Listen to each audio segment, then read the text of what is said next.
Chère Camille, je vous ai demandé également d'échanger avec nous le cinéma qui vous accompagne depuis toujours, les réalisateurs qui vous ont bouleversé, et puis la musique qui vous accompagne également, la musique qui vous fait pleurer, la musique qui vous fait danser, la musique avec laquelle vous écrivez, le cas échéant. C'est à vous. Je vais commencer par le cinéma. Oui. J'ai fait des études de cinéma à la fac, donc c'est quelque chose que j'ai énormément fréquenté. Et c'est un peu avec le cinéma que j'ai appris à réfléchir et à écrire, puisque j'ai fait beaucoup de scénarios. Moi, il y a le premier réalisateur qui me marque et qui me touche, c'est Jonas Mekas, qui est un cinéaste expérimental lituanien-américain.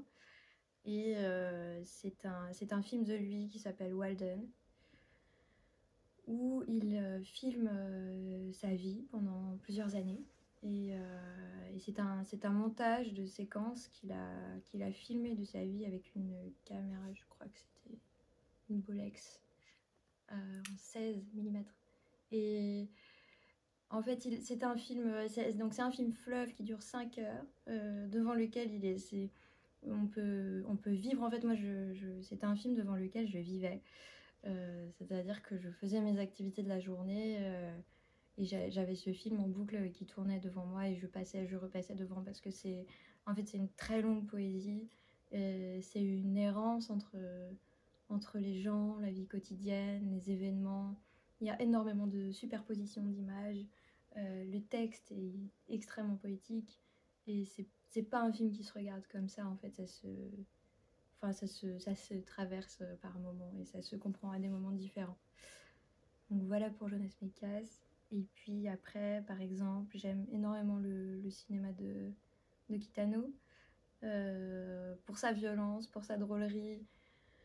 Et puis pareil pour cette espèce de sensibilité poétique qu'il a toujours malgré tout. Et c'est surtout le film qui s'appelle L'été de Kikujiro, où un petit garçon cherche sa mère qu'il a abandonnée et il va partir sur les routes avec une espèce de yakuza raté, plus ou moins un peu pourri, quoi, qui est joué par Kitano, justement. Qui a un visage absolument extraordinaire. Et c'est vraiment magnifique, ouais. Drôle.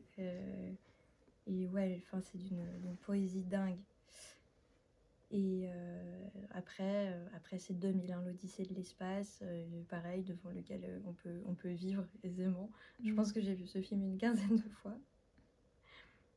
Et parce que je trouve que Kubrick, incroyable. Ouais, et puis sa façon de transmettre le silence de l'espace et sa beauté, on l'a jamais retrouvé ailleurs. Voilà pour le cinéma. Et la musique alors. Et la musique. Camille, est-ce qu'elle danse, Camille? Camille, elle danse quand elle n'arrive plus à réfléchir. Mais alors moi, il y a une musicienne qui me suit depuis que j'ai 12 ans et qui en fait, pour moi, la musique, c'est d'abord quand j'ai plus de repères nulle part. Je sais qu'il y a des endroits de la musique où je suis chez moi. Et si je suis dans un état de panique épouvantable, je sais que si j'ai certaines chansons avec moi et que je peux les écouter, tout va bien. Et cette musicienne, c'est Björk, chanteuse islandaise, qui est chanteuse personnage. Oui, et puis qui expérimente, qui a tellement expérimenté de choses. Je me rappelle que la première fois que je l'ai écoutée, où je devais avoir 12-13 ans, c'était pas habituel pour moi. J'étais là, qu'est-ce que c'est que ce truc, j'y comprends rien, il n'y a même pas de mélodie. C'était la chanson Hunter dans Homogénique. Et je l'ai réécoutée 2-3 fois, je sais pas pourquoi, parce que je m'ennuyais comme ça, puis je me disais quand même c'est étrange. Et au bout de 3 écoutes, je suis entrée dans son système et j'ai compris que certaines personnes, pour penser, avaient des systèmes différents du mien.